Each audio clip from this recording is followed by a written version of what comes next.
Hey, I'm Adam. And I'm Brian. Of Everyone Has a Podcast, and you're listening to Pop Goes Your World. If you haven't already, subscribe on iTunes. And while you're there, please leave us a rating and review. And now it's time for our feature presentation. I'm Chris McBrien, and the pop culture from Generation X is everything to me. And I'm Derek Myers, and I'm here to educate Chris on the great pop culture of today's generation. Episode 175, The Best Drummers of All Time.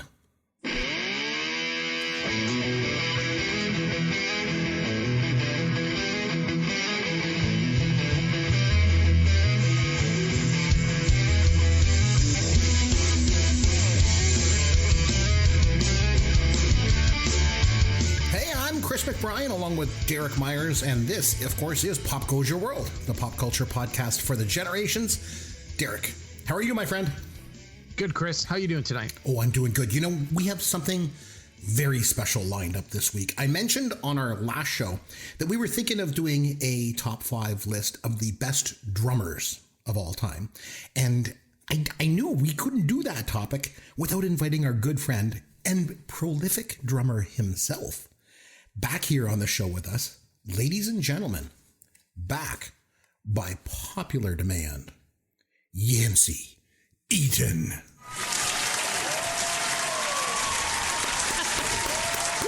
Yeah, it's me. I'm here. The one and only Yancy Eaton. Yancy, welcome back, my friend. How are you? Chris, Caveman, hello. Thank you for having me back. You guys have, I love what you did with the place. Hearing the drops in my ear is startling, but in a good way. I always listen to podcasts at 2x speed, and so to hear the theme song that slow, which is actually how it's supposed to be listened to, is a little unnerving. I felt like I was like slogging through molasses. It felt so slow, but yeah, thank you for having me back, guys. It's been a while. Every time I come back on, I always say like, hey, we got to do this more, and then of course life gets in the way. But here we are with my good buddies, and we're going to talk about some drummers. Yeah, we are. How's life in sunny South Florida? Hot and humid, a lawless jungle, if you will. Just the same old. Life is good. The family is good. We're all staying relatively COVID free, so I really can't complain. But sometimes I still do. What's up with you guys? Derek, well, I haven't talked to you directly in a while. Like, what's new with you guys in Canada? Yeah, Derek, what's up? If you listen to the show on a regular basis, and I know you do, you've probably got a pretty good sense of how things are going. I mean, we're here in Ontario. We are entering our third phase of lockdown. So it's, second verse, same as the first, third verse, same as the second kind of deal. It's more of the same. But like you, we're just heads down, stay home, don't go out when you don't have to, wear a mask, take sensible precautions. And more and more people I know are starting to get access to the vaccine. My wife is classified as a frontline worker, so she's got it. My parents have it. So, it's slowly but surely we're getting there. I mean, I know not everybody agrees with the idea of the vaccines, and hey, you do you, but I'm going to do me. And as soon as they tell me I'm eligible, I'm going to get the needle. So yeah. Other than that, I'm just staying home, watching TV, watching movies, listening to podcasts, listening to music. It's just another day in the neighborhood for me. Nice. Yancy, have you, since we've last spoken, anything new in pop culture in your world? I mean, there's a million things we could talk about. Give me one or two. Some of the things something new. You watch any new movies, new music? Enlighten me. You're the millennial around here. What am I missing? The last year and a half or so, I've been deep into this jazz run. Like, all I want to listen to is jazz and death metal, which I know are like on opposite disciplines of like the musical spectrum, but that's like mostly what I listen to now. Other than that, as far as like movies, I'm trying to think of the last movie that I saw that was any good. I saw the newest Wonder Woman movie. That was terrible. What a waste of time. Yeah. You do those things where it's like, that you should have things prepared to talk about when it comes to pop culture when you go on a pop culture podcast. And yet here we are. I can't think of anything like, particularly profound or interesting to talk about. But don't watch the Wonder Woman movie. That's my takeaway. Well, it's not like you helped found this podcast or anything. Like, it's not like you would know it. Derek, what's new in pop culture in your world, my friend? Some bad news. I did not have a chance to watch a documentary this week, so for better or worse, we won't get to play the theme song. Oh, can we just play it anyway, please? If you feel we must, then sure. All right, here we go. For 40 days and 40 nights, watch documentary. to learn about the world. It's Derek's Documentaries. Derek's Documentaries. Just tell Yancy the last documentary that you watched, and then he can watch that one.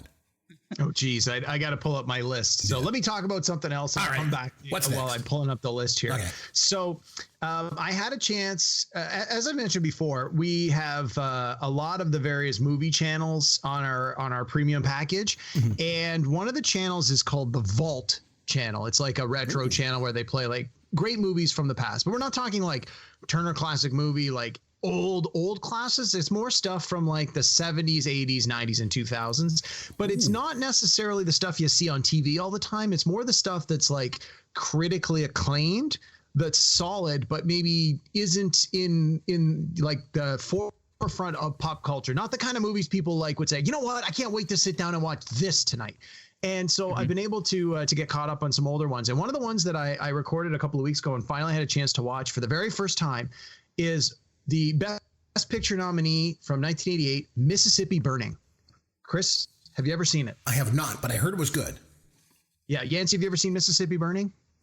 I was going to say I was thinking that you're going to ask me that. You just assumed that I hadn't seen it, which is accurate. But thank you for asking me. No, I have not seen it.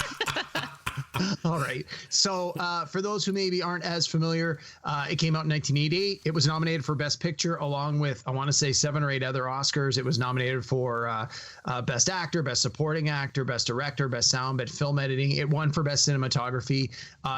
It was deserving of all of these accolades. So I'll read you the little blurb here from the IMDb. It's 2 FBI agents with wildly different styles arrive in Mississippi to investigate the disappearance of some civil rights activists. So this takes place in 1965. It's based on a true story, and it's 2 Jewish guys and a black guy go down to Mississippi in 1965 to try and register black people to vote, because by this point they have now been granted the ability to vote. And of course, being that Mississippi at that time was tremendously segregated still, there was a lot of resistance from white folks saying we don't want the black people to have the vote because that could implement change. I mean, that's a super oversimplification, but these three people from the northern U.S. come down to Mississippi to try and generate voter registration, and in the first 5 minutes of the movie, they're straight up assassinated by the racist police officers. And then it's Gene Hackman and Willem Dafoe come in as these 2 FBI agents, and they start, poking around. They're like, "What's going on?" And of course, the locals are saying, "No, these 3 kids, they took off. They're nowhere near here. Like, there's no shenanigans going on." And it doesn't take very long for these 2 FBI guys to realize, like, there is a ton of stuff going on, and it was a good movie. It was kind of difficult to watch simply because there's like the racism in it is just so profound. And you got to think, like, this represents a time that wasn't that long ago. Like, my parents were both alive in the 60s. Like, obviously I was born in the 70s. Chris, you were born in the 70s. So this was a little bit before our time, but not that much before our time. And it's just a reminder that, although things are progressing, they're we've come a long way in a short period of time, but there's still a long way to go, kind of deal.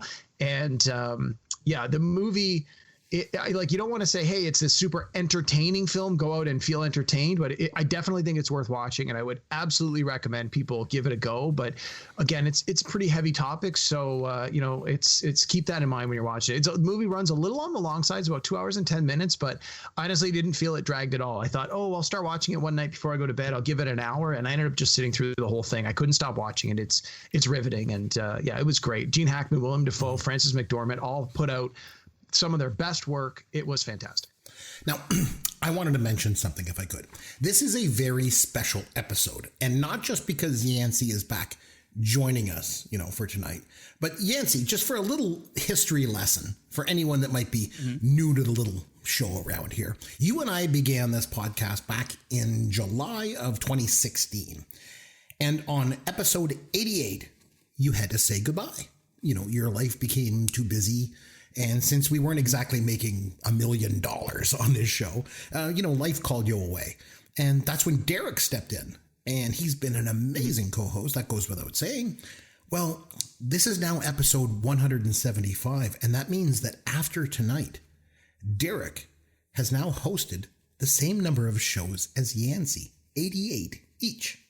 Wow. So, yeah, kind of cool that, Yancy's here for this. So you're now sort of both equally, a part of the creative output on our podcast here. So big congratulations. And I'm coming back.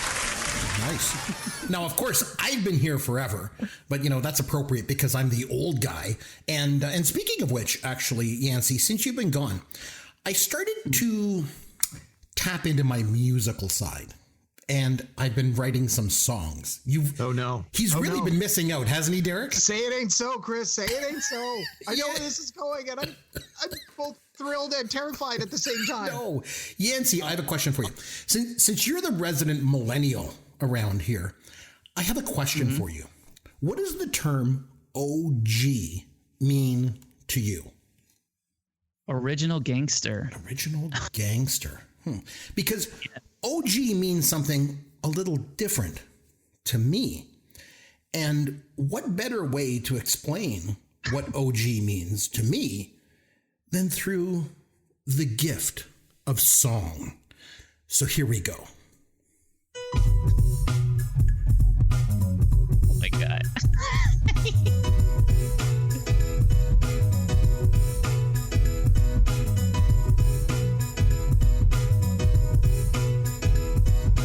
What is OG? Well, let me see. It ain't what you think. When it comes to me, it's something different. Don't you see? I am the OG, and it is me. O is easy. It stands for old. G is not for gangster. It stands for God told. OG is old guy, and that is me. I am the OG. I'm the OG. Yeah, I'm the OG. I'm PHAT. I like old movies. I'm so groovy. I got no groupies. But I'm the OG. Yeah, I'm the OG.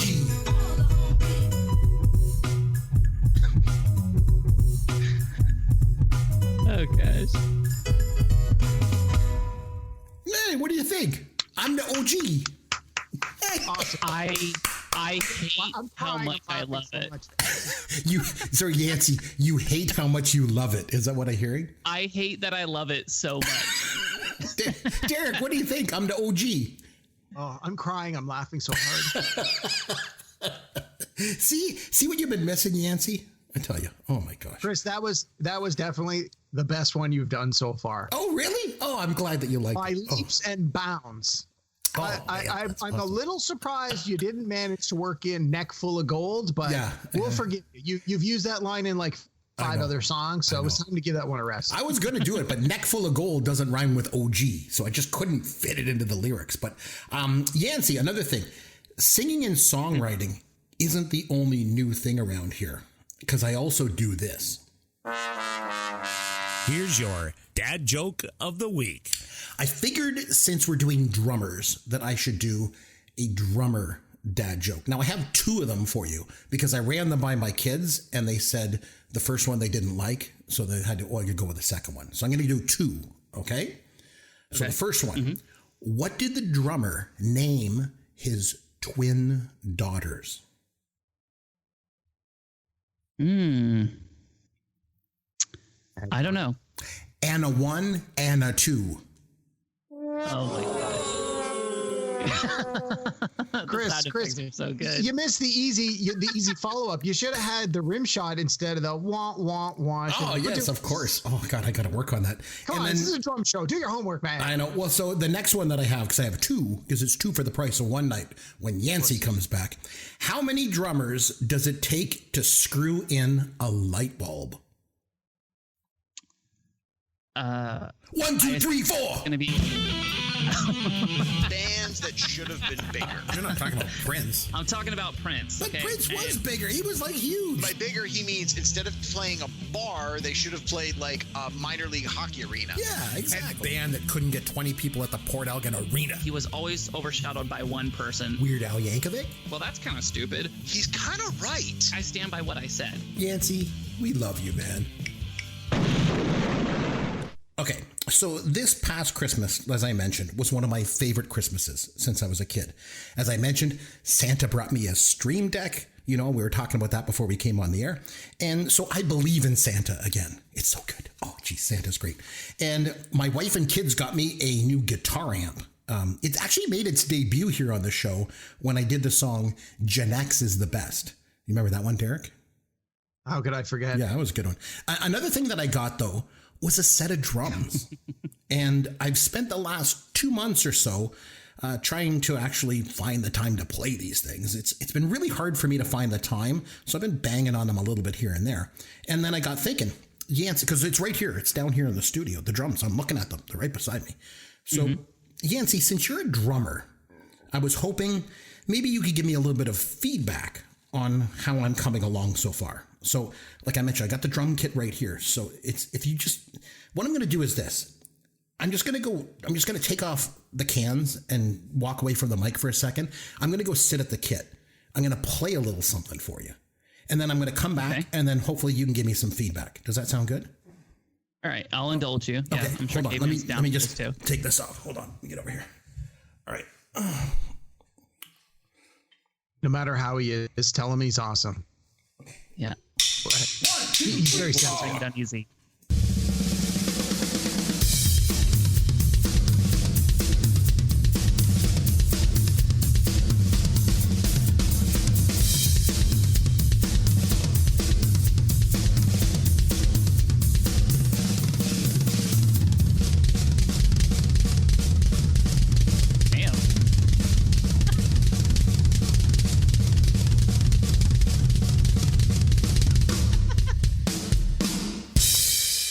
This is about the point where Chris's wife and kids come running downstairs. What the hell are you doing? Okay. What do you think? Was that really you? Well, you heard me. No, I it was wasn't sitting right him. there playing it. Was it really me? I had to ask. There's no video. I have no idea. What do you think, Yancy? Was I okay? I mean, it's getting there, Chris. I mean, I still think you have a little bit of work to do, but I'm really impressed with the progress that you've made. Oh, okay. Well, maybe you can give me some tips sometime. Maybe you can come on up here to Canada and jump on a plane and give me a few tips. But I mean, not bad for I've been 2 months. I'm getting there. So yeah, decent pace. Yeah, decent not pace. bad. I did my best. Okay, before we move on to our top 5 lists of the greatest drummers of all time, I think we need to establish some ground rules. So all the way back on episode 66, we did our best movie sequels of all time. And we agreed going into that episode that The Empire Strikes Back is the greatest sequel of all time. So rather than just, both of us having, this undisputed number one, and we both, agree on it rightly that Empire Strikes Back is the greatest sequel ever, we decided that we would make our top 5 list the next 5 because we both agree that's number one.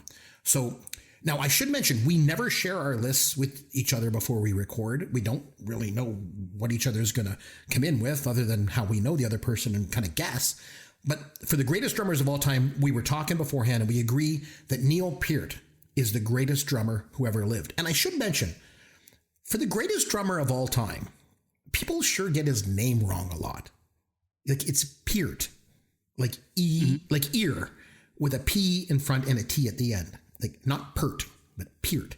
But anyway, Neil Peart, greatest drummer who ever lived. So I think we need to talk about him just a little bit. Why is he the greatest drummer ever? If you like, I can start us off. First of all, go ahead. I would say he's Canadian. That's one thing. Secondly, Tom Sawyer, spirit of the radio. My God. Third, I would say his kit. Like anyone that's ever played the drums, and you can tell, like I practice a little bit here. Like the basics, Yancy, are like a snare, hi-hat, you got a bass drum, 2 toms, floor tom, crash ride cymbal. That's like the basics. And for a new drummer, that's kind of enough. That's a lot to get through. But Neil Peart, one might argue that it's actually too much. you could say that. You could say that. I mean, you look at a parade, it's usually a guy walking along hitting one drum. That's enough, But Neil Peart used to have like upwards of 40 pieces in his kit. And the thing was, he used everything when he played. And then the last thing I would say is he was at the forefront of the progressive rock movement in the 70s. And as a result of that alone, he's basically influenced pretty much every drummer that's come along ever since. So that's my take. So What do you guys think about Neil Peart? Yancy, maybe we'll start with you. Yeah, sure. So whenever I grew up starting to play drums, Neil Peart was always he was the inspiration. He was like the holy grail as far as like, someday I want to get to that level. And obviously I never achieved that. Nobody ever really has. Did you hear me just play? From a technicality standpoint. I'm sorry. Did you hear me play? I'm getting close. I mean, you were very close. Another couple months and you'll get there, Thanks. Chris. But just from a technicality standpoint, you mentioned, he has like this massive drum set, right? But he was just so much more than just like your typical drummer. As far as like complete independence of both of his hands and his 2 feet, it's unparalleled. Like he can literally play 4 different time signatures, one on each appendage, and it would make perfect sense. And it would completely, like if you go back and listen to like the Rush in Rio, the live Rush album that he did, there's a song called O Batterista, which is just like a super long drum solo of his. And he's playing everything. He's playing every single piece of his equipment. He's playing the MIDI marimba. He's playing a-go-go bells. He's playing just everything. And I don't think people realize this also, but like he was the major, like the main songwriter for Rush as well. Like this is just a really, really talented guy. I hate that he died, and I wasn't even aware that he was really sick, and just all of a sudden like you see like the news report that he had passed away. But this was like every drummer's hero. Every single person like that ever took drumming seriously, like this was that guy. This was who they modeled. This is who everybody wanted to be. And he's just the best. He always will be. Yeah, Derek, we agree. Neil Peart, best drummer that ever lived. Any words you want to say about him? I think you guys have covered a lot of it. When I was doing the research for this show and I was putting together my list, and as we've talked about before, I usually, when I'm putting together my list, I start with a much broader list and then I narrow it down to the final 5. Almost everybody that appeared on my list, even the larger list, when I was looking through their bios and reading stuff about them, almost every single one credited Neil Peart as an influence in their life, either as someone they heard and then he inspired them to become a drummer, or people who were already into drumming who wanted to model their style after him. So he was incredibly influential. One of the things that I always remembered was there was a short-lived TV series that ran just 1 year in 1999 called Freaks and Geeks. Oh, yes. And in it, Jason Segel, who went on to be in How I Met Your Mother, he plays an aspiring drummer. And there was sort of like a running gag where he wanted to have the 35-piece drum kit because Neil Peart had the 34-piece drum kit, and he wanted to have one more piece. And it was like this running gag in the show. But you could tell that the creators of the show, it came from a place of love. They weren't making fun of the fact that Neil Peart had this huge drum kit. It wasn't like they weren't counting the number and going, well, that's hilarious that he's got 34 pieces. It was more the awe and the love of the fact that this guy could have a kit that had that many pieces and make use of all of them in a way that no other drummer could. And the fact that this young teenager on the show was so inspired by him that he wanted to be just like him and wanted to aspire to even be better than him simply by having one more piece in his own kit. Right. It was a way to pay an homage to this musical genius that the writers and the creators of the show clearly felt strong affection for, but have a funny line through the show that shined a spotlight onto this drummer and also made for an interesting running gag in the course of the show. So that's one of the things that I always remembered above and beyond the music. I mean, I actually saw Rush perform 3 or 4 times live, and you were never disappointed when there was an extended drum solo. It was always the highlight of the show. Yeah, I like that show too, Freaks and Geeks. And I remember the one episode when Jason Segel finally had the opportunity to audition with a band, and he wasn't very good. I remember it was good. Okay, so our top 5 list, we're going to start at number 5. We're going to work our way up to our number 1. Yancy, since you're our returning guest, we will let you go first. Mm-hmm. Who is your number 5 drummer of all time? Okay, sure. So I was just referencing Neil Peart, and I was talking about how he was what every drummer aspired to be. This first drummer that I'm going to talk about, there was a period in my life of about 7 to 8 years where this was my favorite band. This was what I listened to the most. And this was the drummer that I 100% tried to emulate stylistically. And he basically taught me how to play drums. And that is Travis Barker of Blink-182. knowing now just, how much music is out there, and there's just so many different genres, and there's such a level of complication with drumming. Like you kind of realize this, like the more you know, the more you understand that you really don't know anything. I thought that this was the most technically difficult music, was this pop punk stuff that he was playing with Blink-182. And, he did have side acts with Plus 44 and Aquabats before Blink-182 and Boxcar Racer and just all of these really awesome, pop rock, pop punk, alternative bands. But like just stylistically, like I said, he popularized or helped popularize a pop punk movement that at the time wasn't really mainstream, and they took this subgenre of music that was kind of underground and kind of niche, and you didn't really have a lot of people listening to it, and just blew it up into this gigantic thing. And there was a point there where they were one of the biggest bands in the world. I still listen to these albums, like Dude Ranch and their self-titled album. Like I listen to these now as an adult, and I feel like this is gonna be like the soundtrack of my childhood and my youth, and just remembering like trying to play like Travis, trying to be as fast as he is with his hands, how much he uses the kit. And the one thing I remember with Blink-182 is they're a 3-piece band, but it's not just like the drummer is backing up the guitarist and the bassist and and the vocals. He uses the drums as like his own voice within the band. And I'm not doing a great job of explaining it, but sometimes you listen to bands and it's like you don't really even notice that the drums are there because they're such an ancillary part of like the entire composition itself. Whereas with Travis is like he could even guest feature on another track, and he's done rap songs and he's been on all types of compilation albums, but like that that's Travis Barker as soon as you start hearing the drumming. It's just he's so iconic. Like I said, I owe my first start to actually drumming to him. I ripped him off for years, basically like copying all of his fills, copying how just everything that he did. And this was the biggest inspiration for me, and like next to Neil, obviously. But that's my number 5. A little long-winded, for the start, but I'm rusty, guys, so be patient with me. But love Travis Barker, still do, always will. I think that's a good pick, and it's not really surprising because Enema of the State came out in '99, which is your favorite year of all time. So not a surprise at all. That's a good one. You're right. They were good. Okay, Derek, who's your number 5 drummer of all time? Sorry, I just want to talk about Yancy's for a second there. You were saying with their album Enema of the State, when we did our episode on top 5 favorite songs of all time, What's My Age Again by Blink-182 is definitely one of my all-time favorite songs. I believe it was on my list when we did that. So Yancy, I got that's a great pick. I like that pick a lot. All right, my number 5. So I am not a drummer. I'm not really musically inclined at all. I never learned to play an instrument. The closest I ever got to any sort of musical talent was singing. And I wouldn't say I'm a fantastic singer, but I wouldn't say I'm the worst singer in the room most times. So I'm coming to this podcast with a little less street cred than you guys. But my wife is an exceptionally talented drummer. She went to a high school for the arts. Like, you remember the show Fame?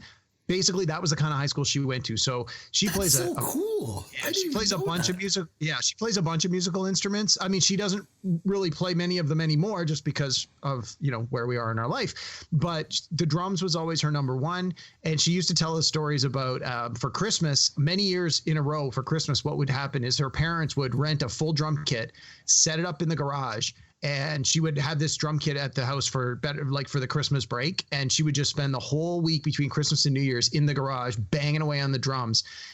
And of course, everyone in the house was wearing earphones because obviously the drums are so loud.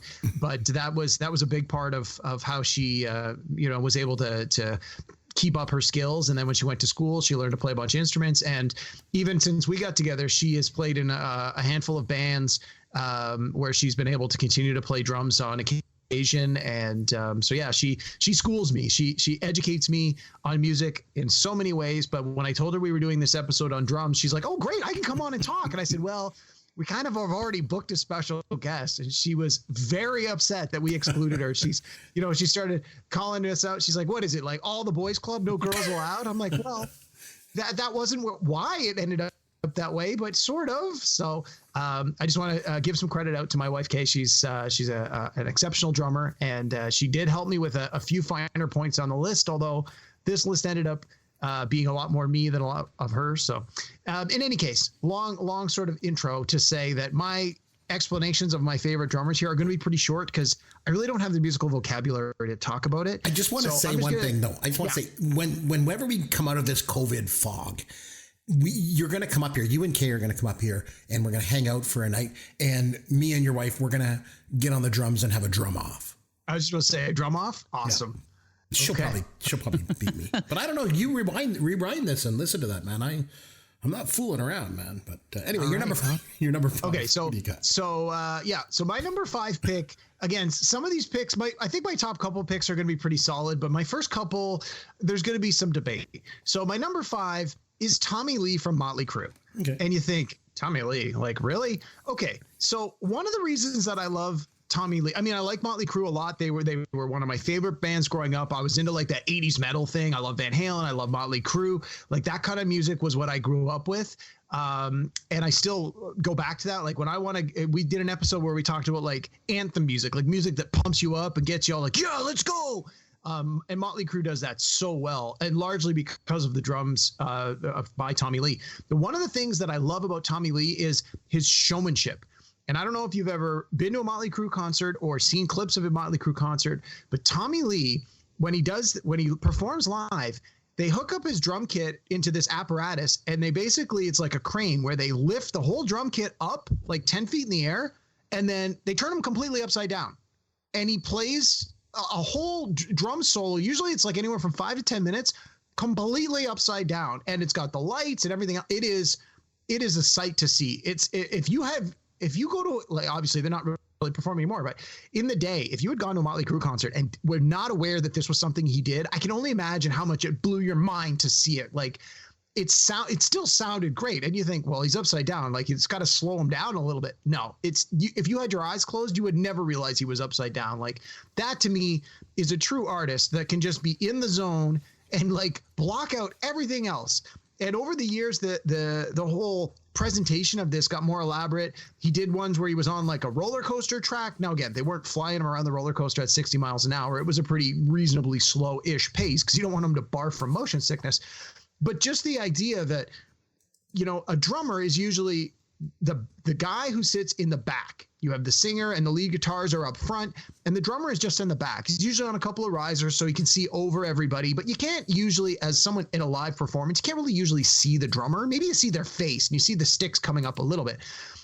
But here, Motley Crue, they were able to take this, what should be a totally stationary percussion set, and literally lift it up above everybody else and show it off. And to me, that was one of the reasons that Tommy Lee has always been one of my favorite drummers. It's not to say that his drumming is the most proficient in the world. Like, hey, all of the drummers on this list are certainly better than anyone I ever know. No offense to my wife. And you got to listen to songs like, you know, like Wild Side was one of Motley Crue's first big hits, and Dr. Feelgood is probably one of their absolute biggest hits. Like Dr. Feelgood starts off with the drums, and it's just like, you listen to a Motley Crue song and it is everything the 80s rock anthems were, and that's in large part due to Tommy Lee. So between just the pump you up kind of sound of these songs and the way that he performed as a showman, Tommy Lee, number 5 on my list. Yeah, and if you remember back, I don't think it was in the 90s or something, he came out with that tape with him and his wife, and you got a little better idea of the size of his drumstick. Oh my. I have no idea what you're talking about, Chris. Yeah, okay. My number 5, one of my favorite bands when I was a teenager. Oh, I remember one of the very first albums that I ever owned was Pyromania by Def Leppard, and I just loved it. And they had this unique sound all their own. Now, a lot of it had to do with Joe Elliott's vocals, but, you know, like with any great rock group, the drummer is the back, you know, he's the heart and soul, the beat of the band. And Rick Allen was one of the most important reasons, I think, why the band had such a unique sound. You know, he was a great drummer. And then on New Year's Eve in 1984, he got into a car accident and he lost his left arm. And I remember at the time, I was a big fan of the band, and I thought, that's it, they're done. This band is going to break up. And they constructed this specially designed electronic drum kit that allowed him to play with just one arm. And not only did he keep playing, but you could argue that the band did its best work after his accident, like certainly their most popular work. And when Hysteria came out in 86, they hit the charts with songs like Animal and Pour Some Sugar on Me. And I loved how the band, they never even considered getting another drummer. They just let Rick Allen learn how to drum on this new kit, and remain a big part of the band. And his return to the stage in 1986 at the Monsters of Rock Festival, it was really cool. I mean, I wasn't there, but I saw video footage of it. And he was a really big part of one of my favorite rock bands of all time. And, you know, I mean, he did most of his drumming with one arm. So anyway, that's why he's my number 5. So number 4, Yancy, over to you.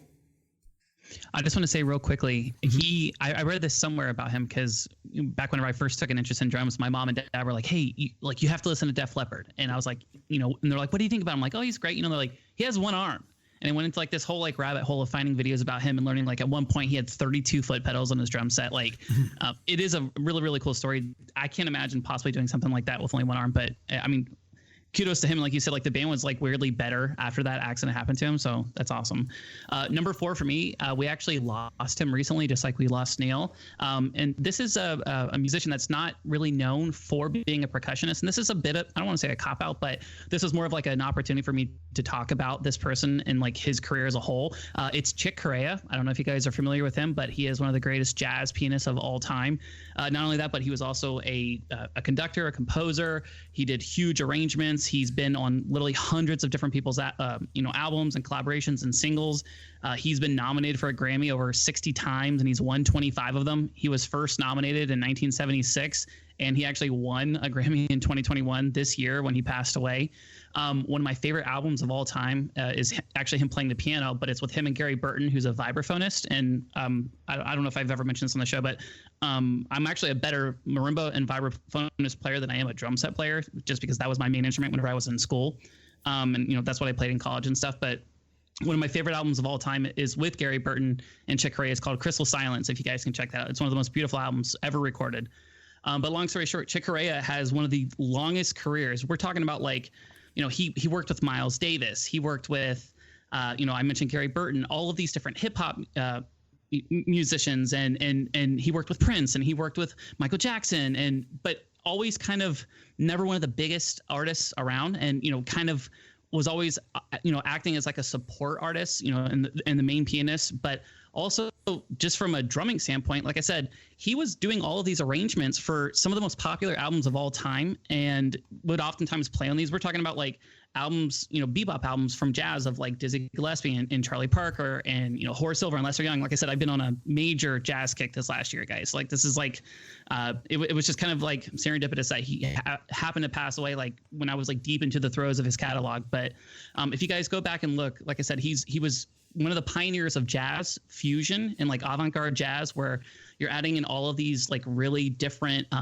you know, auxiliary percussion instruments and using things like, you know, an accordion in jazz, or just all these little different nuances that you can add to make jazz kind of fresh and relevant, and bringing in elements of hip hop and R&B and pop music. And from a skill standpoint, like I said, not the most unbelievably crazy chops, you know, as far as like he could play super fast or he could play, you know, 1,000 beats per minute kind of thing, but just one of the greatest tastemakers, assemblers of music, you know, composers, creating like these just amazing pieces. I mean, he worked on movies, guys. He worked on soundtracks and singles and live performances for, you know, artists that he had never even recorded with. Just like one of the all-time great musicians. And whenever he passed away, it was just, I mean, obviously just a tragedy, but he lived a full life. One of the greatest musicians of all time. One of the most prolific and creative musicians we've seen since, you know, like Sun Ra. Like, yeah, I'm just kind of sad, and I wanted to use this opportunity to kind of highlight just how talented he was. And if you guys can, go check out Chick Corea. It was just, he's probably the one artist in the last year and a half where I've spent the most time with him. And, you know, like I said, kind of sad that he had passed away when I was, you know, really experiencing his music for the first time. But he's my number 4, and just an unbelievable musician. And I mean, his contributions will literally live on forever because he has his hands on everything. Nice. Really getting into jazz recently has sort of expanded your horizons a bit, you know? I'm an intellectual now. Yeah, you are. I wish I was. I don't expand my horizons at all. I just like the same things. Okay. No kidding. Number 4 for you, Derek. What do you got? All right. So this is probably a pretty decent segue from where Yancy was. So my number 4 pick is Cindy Blackman. Yancy, you know who Cindy Blackman is? I should, but I don't. And as soon as you say it, I'm going to pretend that I do. Okay, so Cindy Blackman is best known, I think, best known to mainstream music as the drummer for Lenny Kravitz. If you've ever seen the video for Are You Gonna Go My Way, she's belting out the drum. She got the giant afro going on. She played with Lenny Kravitz for almost 20 years. She's described as an American jazz and rock drummer. She's heavily into jazz. Like after she left the Lenny Kravitz band, she's gone out and had a fairly successful solo career, largely in that sort of jazz space. She in her upbringing was more in that sort of jazz environment. She went to Berklee College briefly before getting more into rock. And in the early 90s, she auditioned for and got the part as the drummer for Lenny Kravitz. And this was right when Lenny Kravitz became a super duper amazing rock star. He puts out the song Are You Gonna Go My Way in the 93, which was a huge hit that put him right on the map. I mean, he was already a known commodity by then, but that pushed him into the stratosphere. And it was in no small part because of the band that played around him, and Cindy Blackman being the drummer. Just, you listen to all the best Lenny Kravitz stuff, especially again, Are You Gonna Go My Way is probably my favorite Lenny Kravitz song, but Fly Away is another really good one where the drums are just such an important part of that song. And I think when most people think drummer, they think, okay, well, if I'm thinking drummer, I'm thinking rock and roll. And if I'm thinking a drummer for a rock and roll band, I'm probably thinking of an old white guy. And so you've got this black woman playing some of the best rock and roll drums ever. And it's just a refreshing, break from the norm that just reminds you that music is colorblind. Anyone can learn to play an instrument. Anybody can have musical talent. And Cindy Blackman is certainly somebody who has no shortage of musical talent. And I think a large part of Lenny Kravitz's success over the last 20, 25 years comes in no small part because he had Cindy Blackman playing the drums behind him. So she's my number 4 pick. That's a good one. Oh, because yeah. Oh, that is great. Oh, she was good. Okay. My number 4. I've always thought it was quite an accomplishment. If a band had such a unique sound that you knew it was them just by listening to a few bars. I always think of ZZ Top. When you hear like 3 notes of a ZZ Top song, it's them. I mean, I know there's other examples of bands like that, but the thing is, AC/DC. Yeah, AC/DC is another one. You just know it's them, right? And I just think it's rare to hear a drummer and know exactly who it is just from a few beats of a song. But that's the case with my number 4, and that's Alex Van Halen. I don't know if it's because he uses a lot of open hi-hat when he plays. I don't know, whatever it is, but you just know Alex Van Halen's drumming when you hear it. And like I say, I think that's really something. He originally started out playing the guitar, but then, it turned out his brother was way better at, the guitar than him. And he's better than everybody in the world, right? And then Alex switched to the drums. And I think it's probably fair to say that the world is better off with both of them switching instruments. Van Halen is such a legendary rock band, and just laying down the beats for all those songs was Alex Van Halen. So he's my number 4. All right, number 3. It's a good pick. What do you got? Good pick. Good pick, Chris. Yeah, I really like him a lot. Always did. So Yancy, number 3. Yeah. Also, I think that's a great pick too. And when you talk about iconic, when you instantly recognize who they are, sometimes there's a disconnect, especially people who play drums, where they think that complication and just the level of difficulty is what denotes a good drummer or a bad drummer. And I have definitely been guilty of this in the past where, I always thought that, I needed more pieces on my drum set because, I was emulating Neil Peart. And like, if I don't have more toms and if I don't have, 8 cymbals, then I'm not a good drummer. But meanwhile, like I could barely, keep time, you know what I mean? Like when I first started playing drums, but Van Halen, like that's a perfect example of just the most solid band, or even ZZ Top, just like the most solid 3-piece band that every single time they perform. Chris, we've talked about this in a past episode. I know we have, where like my parents told me like they went to see ZZ Top like multiple times and they were just the best live performance they'd ever seen. But I love those picks. This next one, number 3 for me, is this is a Nigerian drummer, composer, and songwriter. He was born in Nigeria. He spent most of his life in Paris, France, and he did live in the United States for a little bit. He is the one of the founders, the drummer, and the musical director of Fela Kuti. I don't know if you guys are familiar with them, but this is the basic originator of what's called Afrobeat, which there's all types of subgenres of music that have been built upon Afrobeat, and he is the pioneer of this. Tony Allen, he was born, I think, in the early 40s, 1940, and he basically pioneered an entire genre of music, which you guys know this, like, with drumming, it's hard to ever play a beat that kind of hasn't already been played before or recorded before. Everything is a remix in music. Everybody's building off of something else that their predecessors had like laid down before them. Whenever Tony Allen introduced his first Afrobeat music, it basically took the entire world by storm. And you saw hundreds and hundreds of bands, even popular rock bands, pop bands, American bands, American jazz artists. They started implementing all of these different elements of, Afrobeat to their types of music. So this is like one of the original pioneers of the last, 100 years of modern music. Brian Eno at one point actually went on record saying that Tony Allen is the greatest drummer who has ever lived. This is a guy who stylistically is on opposite spectrums of Neil Peart, right? Not super, super technically difficult, not crazily insane beats up and down the drum kit, gigantic drum sets, nothing like that. Oftentimes he had a 5 or 6 piece drum set, but just the most unbelievably syncopated, super bouncing back and forth, double beat kind of where, music is doing things opposite of what you think it is. Instead of having, 2 and 4 on the beat, he's doing like these really weird syncopated rhythms where you're constantly caught off guard, but also he's playing against all these other elements of the band. So it's like this, I mentioned Chick Corea earlier with the avant-garde jazz and how you'd have all of these different disparate elements, and all these, dozens of little pieces of auxiliary percussion and go-go bells and a gong and all types of mallet and keyboard percussion. Tony Allen was kind of like this too, except he brought all these pieces together. And one of the things I love too is that he was another one of these drummers, like Travis Barker as well too, where he was so respected by so many people in the music industry that so many people were dying to work with him.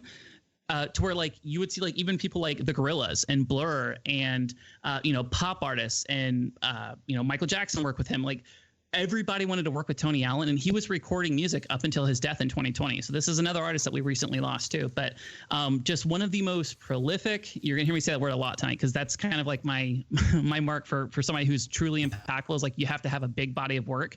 But just the work that he did with Fela Kuti, with Damon Albarn. I mean, he worked with Miles Davis. He worked with Rocket Juice on the Moon. Like his work is over everything. You guys have to check him out. It's some of the most just amazing drumming you guys will ever hear in your life. And he's actually a big inspiration for another drummer I'm going to mention that I think you guys will know of with number 2. But Tony Allen's my number 3. Love him to death. Check out Fela Kuti. It will change your life. Nice. Okay, number 3, Derek, what do you got?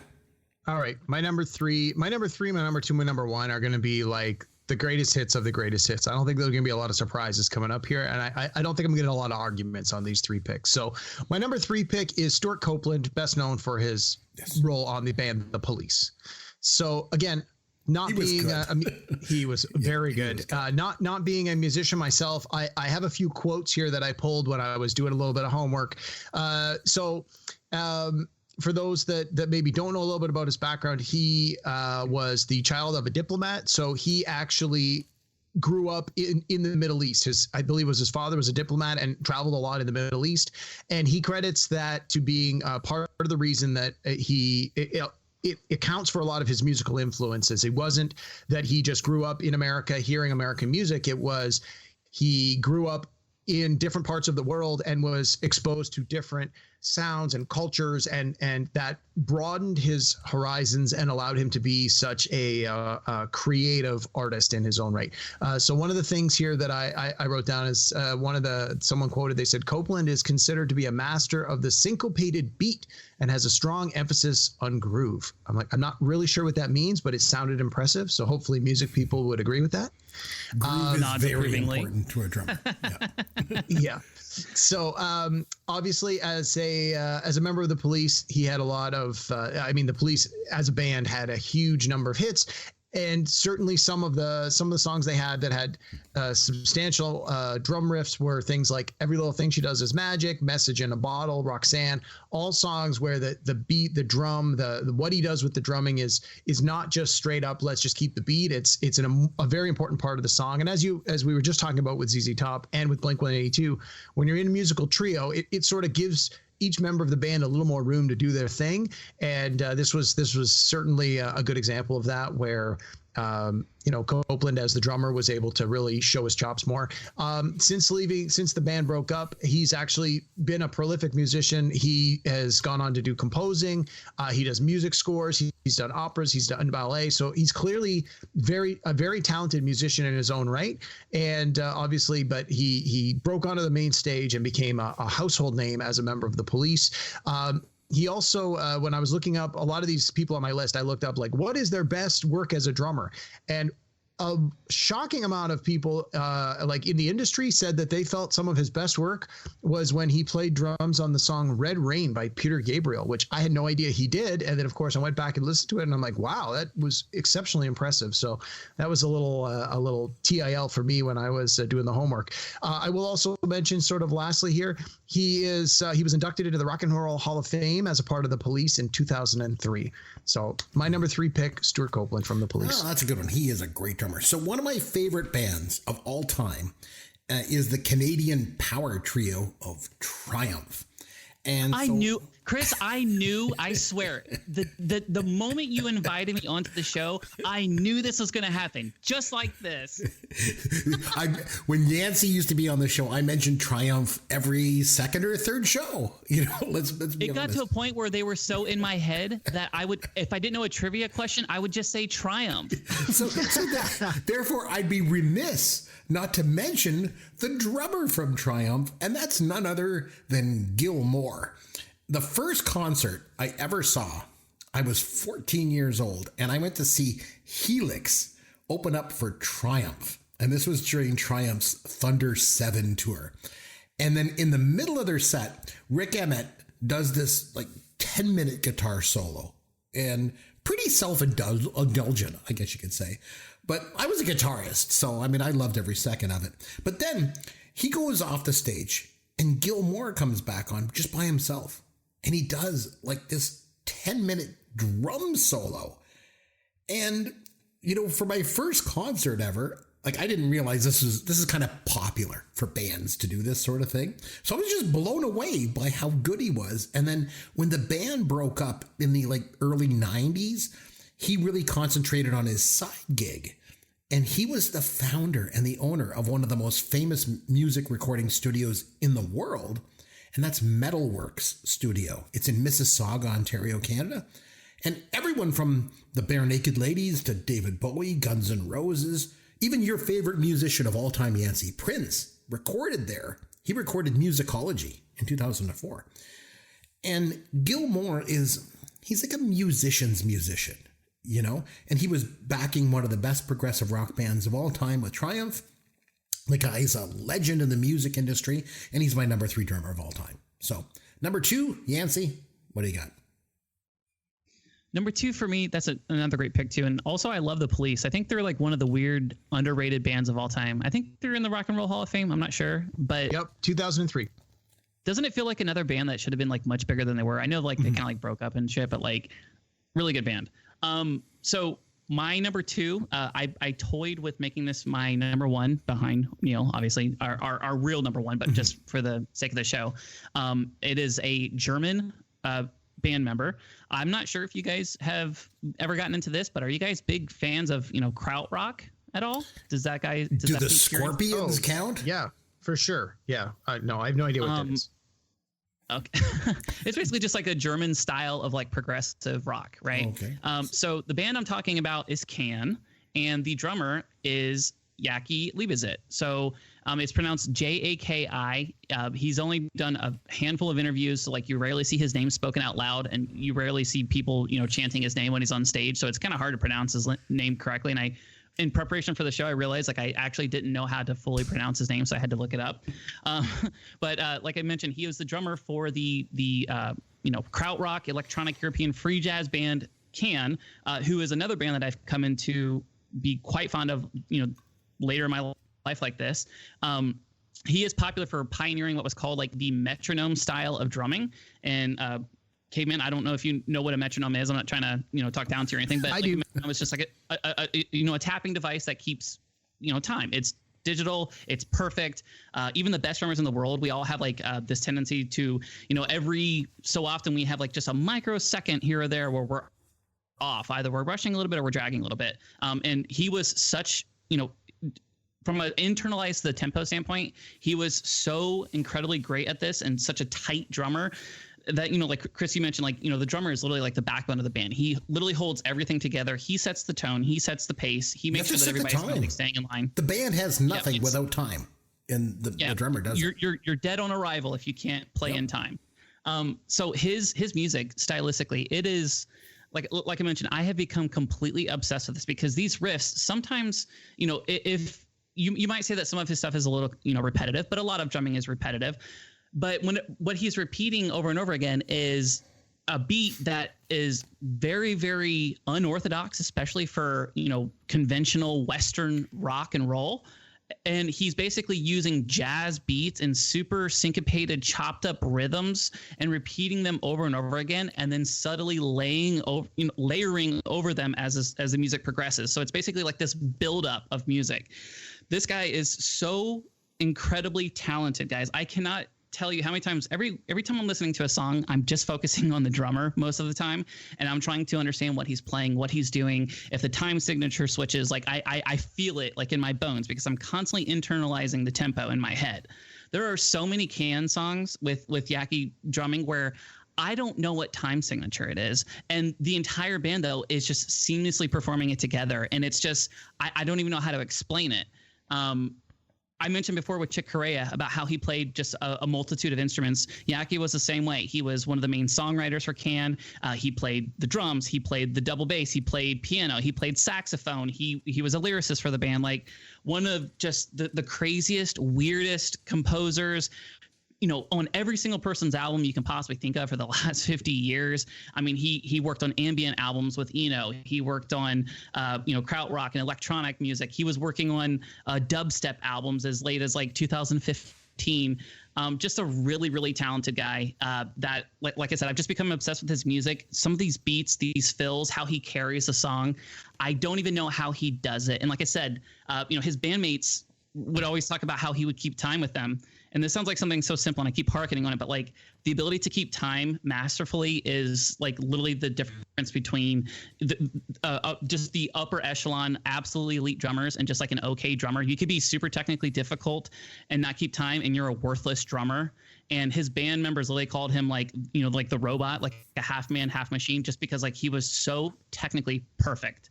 So he's my number 2. He could have possibly been number 1. I went back and forth with this. I spent a ton of time with his music the last couple of years.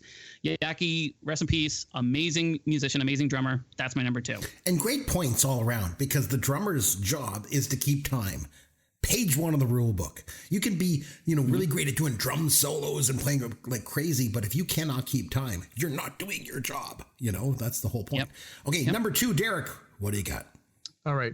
Much like Yancy just said, my number 1 and number 2, I flip-flopped them about a dozen times. Mm-hmm. And I'm probably going to get a little flack from some of my friends that I consulted for this list on, because we were all sort of flip-flopping.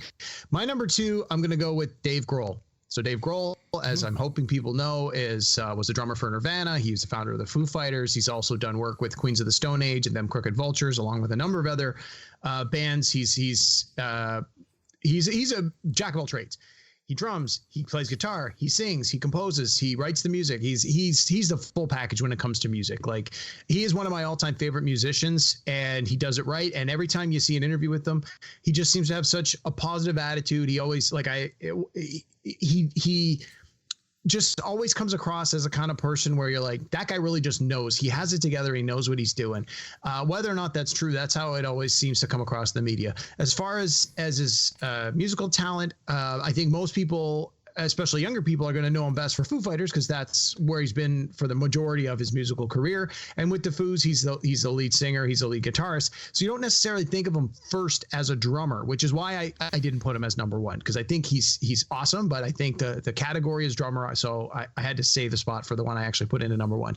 So like a lot of the people on our list, Dave Grohl was self-taught, and he credited Neil Peart and a number of the other people we've already talked about as heavy influences on his musical upbringing.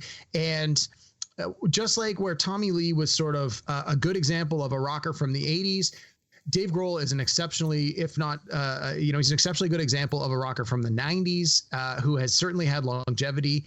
And in the 90s, it was largely because of his part in Nirvana, and this was, the quintessential band that started the grunge movement. They were they were the godfathers of grunge, and he was right there. He was a part of it. Arguably, Nirvana, in those early 90s, they were the biggest band in the world, and they had such an incredible influence on music as a whole at the time and music to come. I mean, obviously with the death of Kurt Cobain, things changed considerably.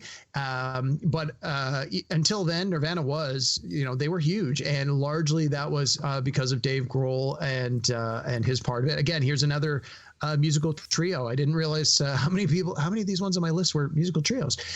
Mine too. So I mean, so I'm, you think of songs like "Smells Like Teen Spirit" being the big hit from Nirvana. The drums play such an important part in that.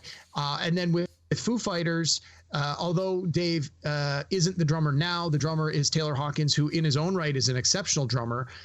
Dave did write and perform most of the drum tracks in the first couple of albums. So songs like "This Is a Call," which was the first hit from their first Nirvana from the first Foo Fighters album, is one of my all-time favorite Foo Fighters songs. The drum in that is fantastic. Then songs like "My Hero" and "Everlong," Everlong being from their second album. Again, the drums, you listen to it, it's just like you can't imagine the song without the drums. And as we've said before, some of the songs you listen and the drums sort of get lost in the background. It's literally just the keeping the beat. It's there in the background while everybody else is doing their thing. And these songs with Dave Grohl's input, the drums become just as important a part as the guitar, as the vocals.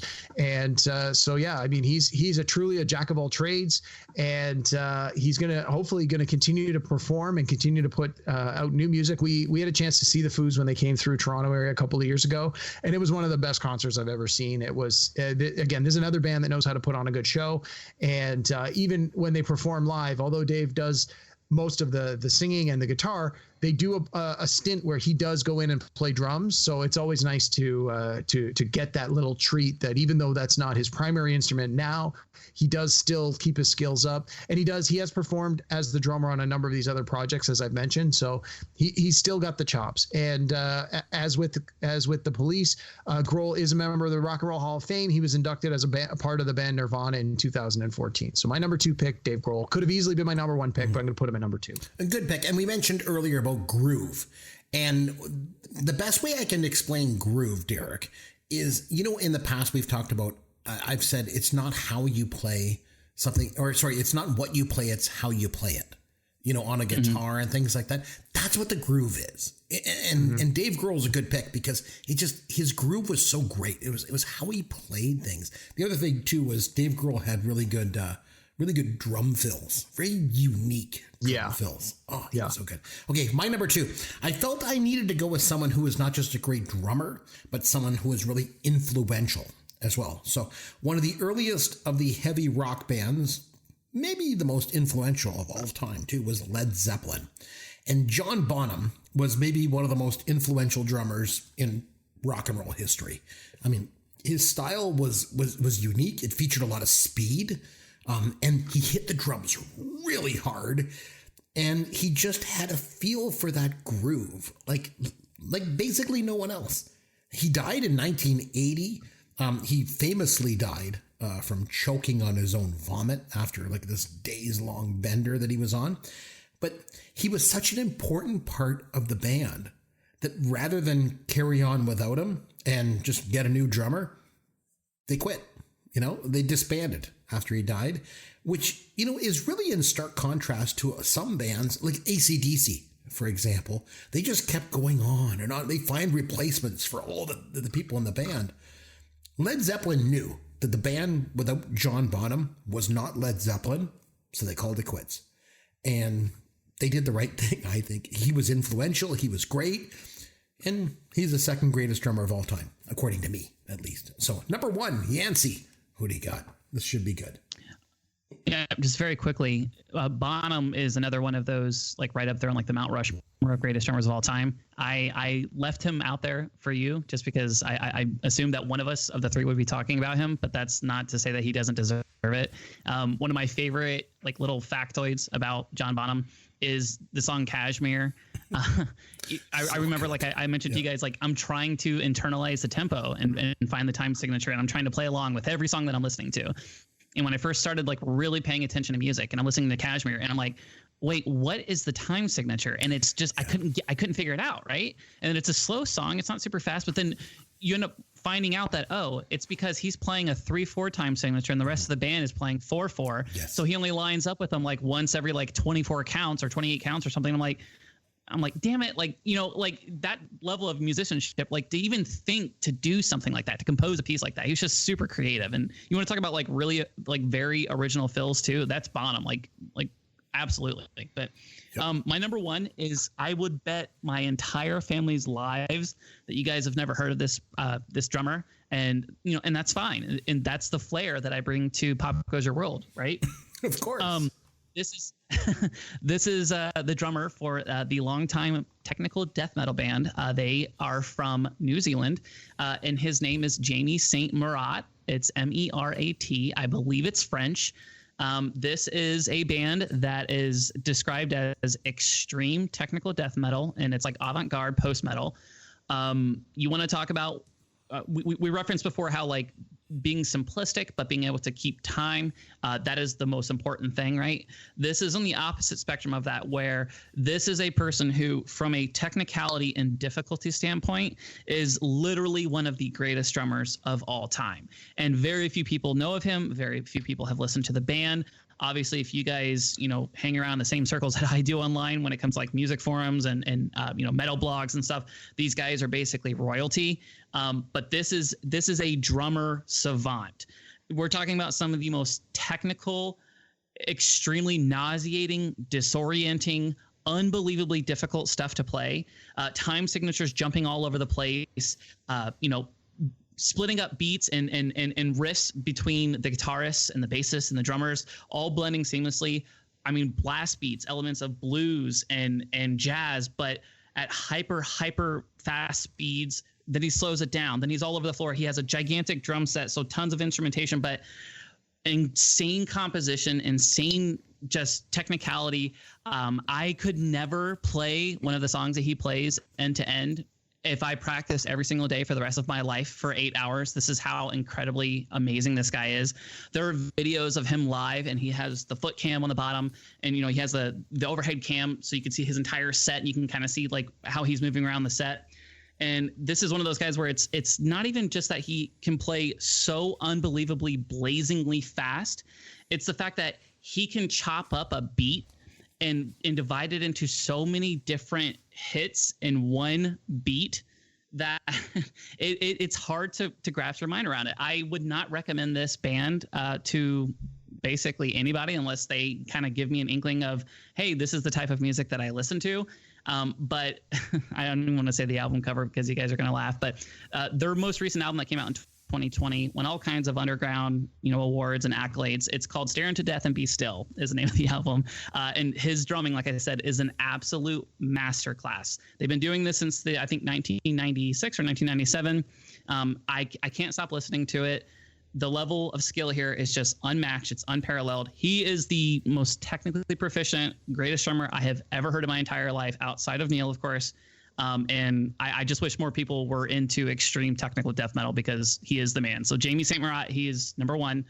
If you guys get a chance, check him out. 99% chance you will not like it, but I think you can respect it and how good he is. You are right. This is what you bring to Pop Goes Your World, stuff we've never heard of. You know, it's really good. Okay, number 1, Derek, what do you got? All right, number 1 for me. If you stop 10 random people on the street who are at all into music and you say, what's a good song that has like a memorable drum like memorable drums, I'm guessing 7, 8, 9 out of 10 of them are going to say In the Air Tonight by Phil Collins. Phil Collins, my number one pick. Wow. So Phil Collins, again, tremendous musical career.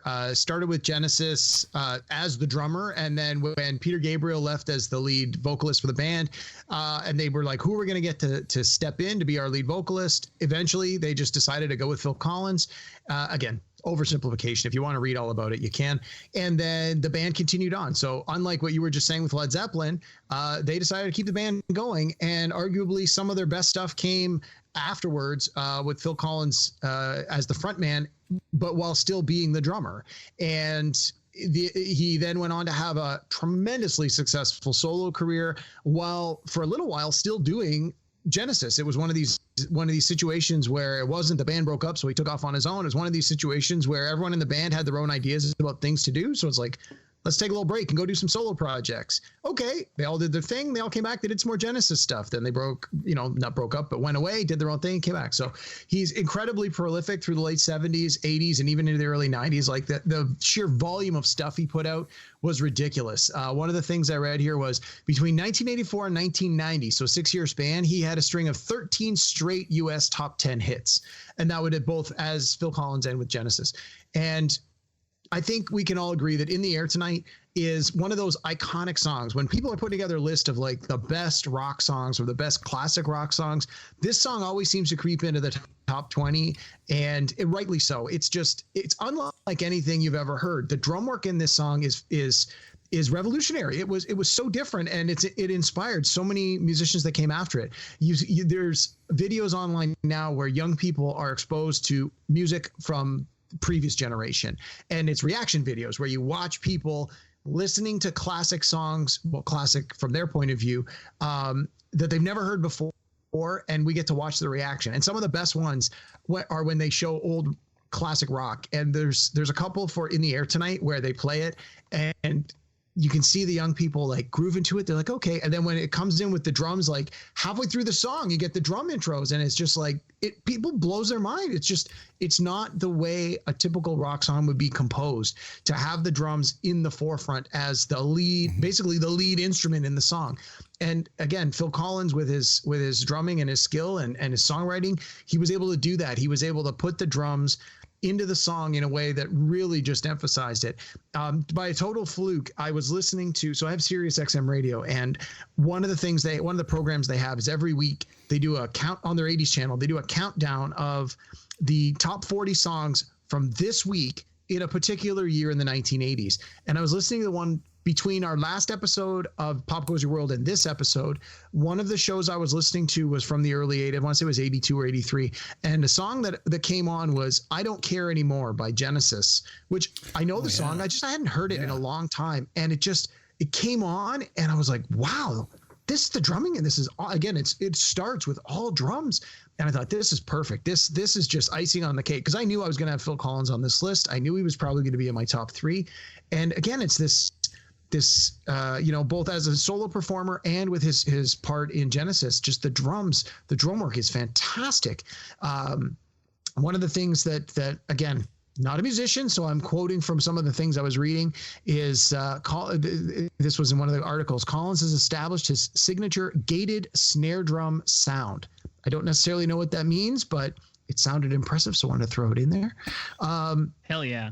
Yeah. So he also obviously was a musician where other musicians wanted to work with him. So I was reading that Robert Plant and Eric Clapton were 2 musicians that had Phil Collins play drums for them on future projects. And as with my last 2 picks, Phil Collins, as a member of Genesis, was inducted into the Rock and Roll Hall of Fame in 2010, and rightly so. This guy, his drumming is fantastic. When I think of the world's best drummers, we've already established Neil Peart is number 1, but for me, Phil Collins is a very close number 2.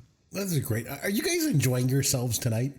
Absolutely. Talking about this, I love this. I need to have another. I was going to have myself a drink here and enjoy this. I want to say real quick, Derek, that like even with like Phil Collins, you touched on another point too, where it's like, you're here telling us that like, hey, listen, I'm not a musician. I don't play the drums. I'm not a trained musician, that type of thing. But I mean, the best drummers, they transcend that. They transcend your skill level and your familiarity with the music, or, you don't care about how difficult some of these riffs are or how difficult this beat is. Like the fact is that like it has to work together in the confines of a song. It still has to be a song. Yeah. And like Phil Collins has that ear for that. And some of these artists that we've mentioned tonight, like there's this recurring theme, whether it be like him or Chick Corea or whomever, where it's like they're not just a drummer.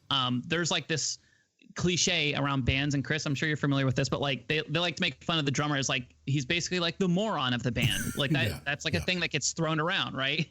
I'm sensitive to that. Like, no, they're not actually.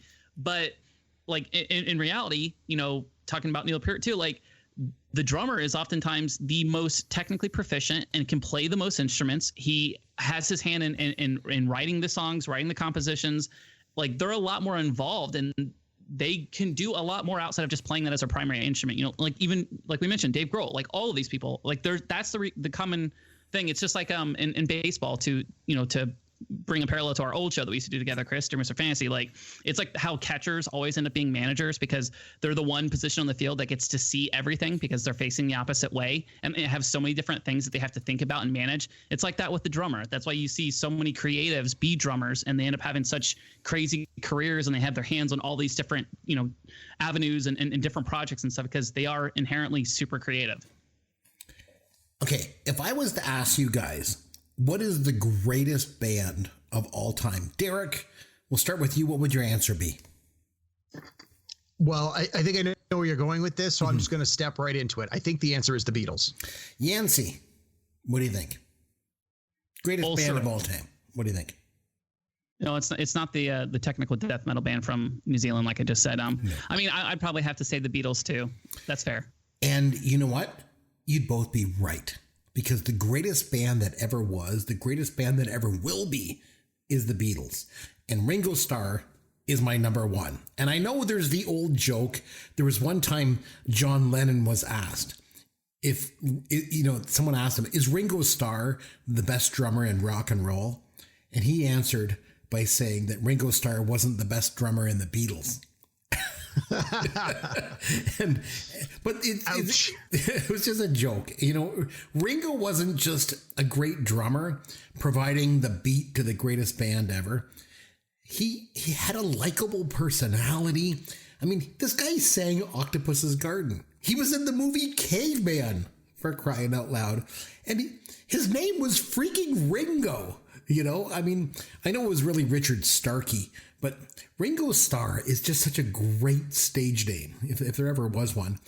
But I think when you're providing the backbone for the greatest songs ever written of all time, for the greatest band of all time, by default alone, you are the greatest drummer of all time. And so I would say, for me, Ringo Starr is the greatest drummer that ever lived. So that's what I think. So anyway, on that note, I know we got to get Yancy out of here pretty quick. So on that note, let's have some fun with Caveman. Yancy, really, really great to have you back, bud. Now, young man. Likewise. If there's one thing that Yancy likes more than drummers, Derek, do you know what it is? Is it Pokemon? It is Pokemon. Awesome. No question. So I think it's time that we play a little game that I like to call... Oh my gosh. Pokemon or drug? All right, it's Pokemon or drug. Here's how Pokemon or drug works. I mention a name, Yancy. You have to tell me if it's the name of a prescription drug or if it's a Pokemon. Okay? Got it? I got it. We played this. We have played it before. Gotta be 4 or 5 years ago. Yeah. Oh, yeah. So we got a new version now. Okay, I'm going to start you off real easy. Okay? Xanax. Pokemon or drug? That's a drug. Yes, it is. It's an anti-anxiety drug. Okay, Bronzor. Is Bronzor a Pokemon or drug? Wow. It sounds like a tanning thing, like a skincare thing, but I'm going to say it's a Pokemon. Yes, it's a 4th generation steel psychic Pokemon. Very good. Okay, Mentax. Mentax, Pokemon or drug? I mean, I don't want to be sexist here. It sounds like a female drug. It is a drug, but it's an antifungal drug, so it could be. Ah, okay. Oh, we know. Yeah, be careful with that. Yeah, exactly. I want to get canceled. Opana. Opana, is that a Pokemon or drug? It sounds like a Pokemon. Let's go with Pokemon. Oh, I'm sorry. It's an opioid analgesic. Okay. Renegal. Renegal. Is Renegal Pokemon or drug? It's a drug. Yes. It's used to treat hyperphosphatemia, whatever that is. Okay. Colchris. Colchris. Is Colchris a Pokemon or drug? It sounds like a type of ice cream. I'm going to say Pokemon. Oh, I'm sorry. It used to treat gout, of all things. Okay. Okay. Luxio. Is Luxio a Pokemon or drug? Luxio. Luxio? Yes, Luxio. And this could really go both ways because it sounds intentionally bad, but sometimes drugs are meant to sound memorable like that. I'm going to go drug. It's a 4th generation electric Pokemon. Okay, Lugia. Is Lugia a Pokemon or drug? Lugia. This I'm familiar with. It's pronounced Lugia, and that is definitely a Pokemon. You are correct. It is a 2nd generation psychic flying Pokemon. Okay, Gleevec. Is Gleevec a Pokemon or drug? Gleevec. I'm going to go with drug because it sounds like a mood enhancer. So I'm going to go with that. Yeah, it's used in chemotherapy, of all things. Okay, Renexa. Renexa, Pokemon or drug? I'm going to say a drug. Yes, used for angina. Okay, Cinemet. Is a Cinemet Pokemon or drug?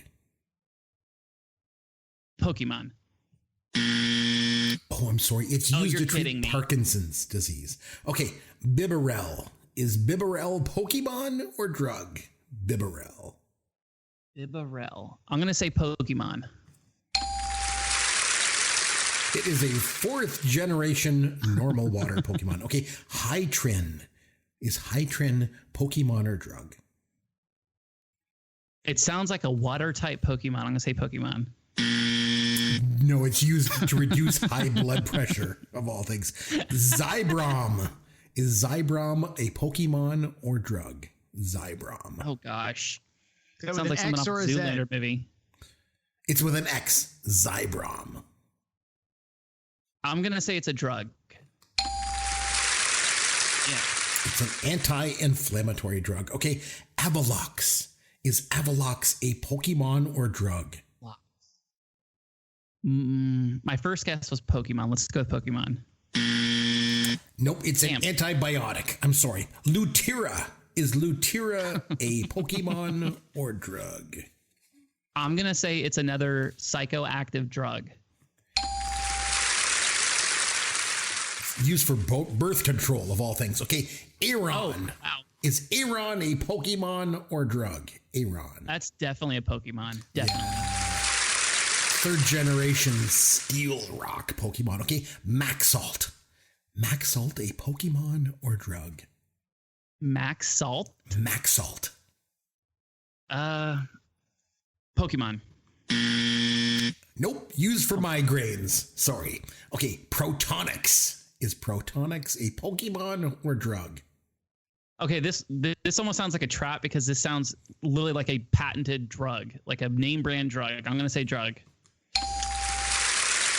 Yep, used for heartburn. And the last one, Genesect. Genesect, Pokemon or drug? Genesect. I want to be the guy whose job is to name these Pokemon. Jesus. Pokemon. Yes. Yes, well done. 5th generation bug steel Pokemon. Oh, so glad to have you back. Yeah. Yancy, thanks for joining us. We miss you around here, brother. It's always fun when you come back. You guys are two of my favorite people. You're always super nice to me when you guys have me back on. We say this every time. I will try to come back on sooner and not take so long. Derek, congratulations in advance. Next week, you're going to take over as the second most often appearing person on this podcast. How does it feel? Oh, it feels great.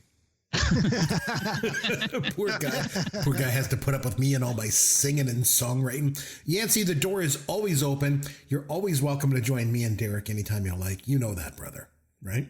Absolutely. Yeah, absolutely. Thank you so much for having me, guys. Hey, man, thank you for everybody that's stuck with the show for as long as you guys have. I know it must have been brutal, me up and leaving, but Derek has more than filled in. You're obviously a lot more articulate and polished on the radio than I am. And it's been honestly awesome to see you guys keep this thing going. I just love listening to you guys, and thank you for having me on. It's been a real treat. You guys are really dear friends of mine. We love you too, man. Glad you could come, Yancy. Yancy, you know what we need from you? You know what you could do to help contribute to the show on an ongoing basis is send me some suggestions of some newer movies that I can have Chris watch. Like that have come out in the last 10 to 15 years, because I'm real hit and miss. this millennium. Yeah, there have actually been a couple that he's enjoyed, but more often than not, he hates the newer stuff. He's wrong, but he still doesn't like it. So I find you and I tend to be on the same wavelength 9 out of 10 times. So shoot me a couple of messages with some suggestions, and you and I can come up with a list of things that we can get Chris to watch over the next few months. All right. Speaking of which, Derek, I can do it. We have to nominate a movie for our next show.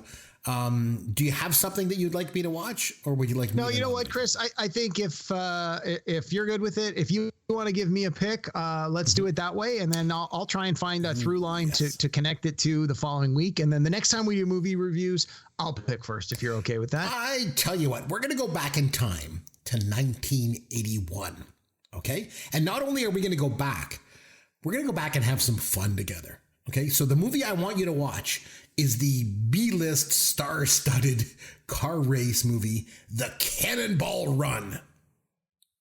Nice. Yep. I haven't seen The Cannonball Run since the mid-'80s. Oh, it should be great. Me too. It's been a long time. So let's watch The Cannonball Run. We'll come back next week. We'll talk about The Cannonball Run, and then from there, you can nominate a film that's related to that in some way. But I tell you what, until then, this is Chris McBrien for Yancy Eaton and Derek Myers saying thanks for listening to Pop Goes Your World, the pop culture podcast for the generations.